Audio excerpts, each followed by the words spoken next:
Some visionaries look forward. Douglas Jamal and Paul Milstein look back and remind us, as Jamal says, that if we forget the past, we have no future. Company founder Douglas Jamal was born in Brooklyn and came to Washington in 1966. With some experience in retail, he opened a small store on 7th Street Northwest called Bargain Town, selling clothing and home goods. He soon expanded into electronics.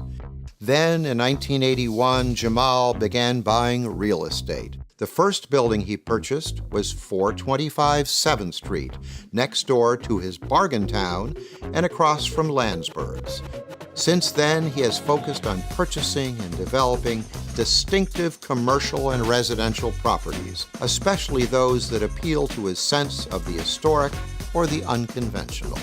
The first property to plant the seed of historic preservation was the Park and Shop shopping center on Connecticut Avenue in Cleveland Park.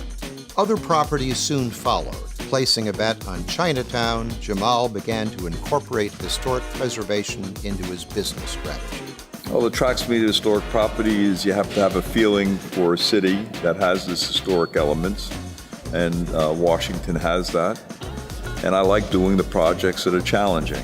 In 1987, Paul Milstein, born in D.C. and raised in Maryland, joined the Douglas Development Corporation to work on land planning, historic restoration, zoning, and project completion. He is now a vice president, working alongside senior vice presidents Norman Jamal and Matthew Jamal. A development with Douglas is a roller coaster ride. Every day is different, nothing is typical, and it's a hell of a lot of fun. What would happen is you'd start out with a basic concept, and then Douglas comes every day to the project. And he develops a feel for each facet of it, and it changes every day. Next, Jamal redeveloped Chinatown Row, a cluster of late 19th century storefronts at street level with office space above, located across from the then MCI Center. The project won a Merit Award from the Washington chapter of the American Institute of Architects. After a competitive bidding process, the General Services Administration awarded the redevelopment of the LaDroit building block on F Street to Douglas Development. The site would eventually house the International Spy Museum, a new office tower, and a luxury apartment building.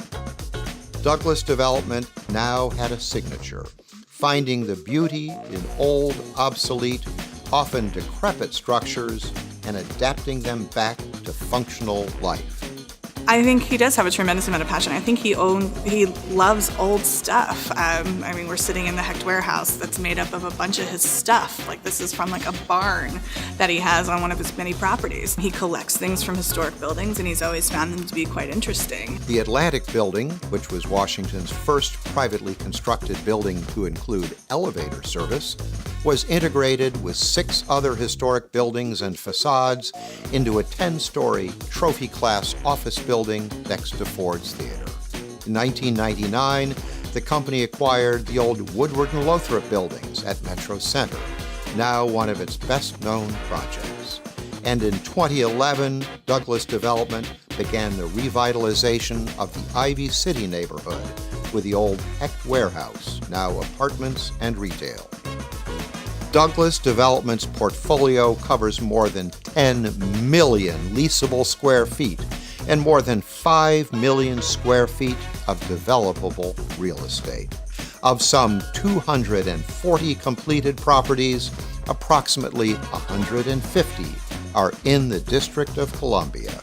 They are powerful visual reminders of our collective urban past.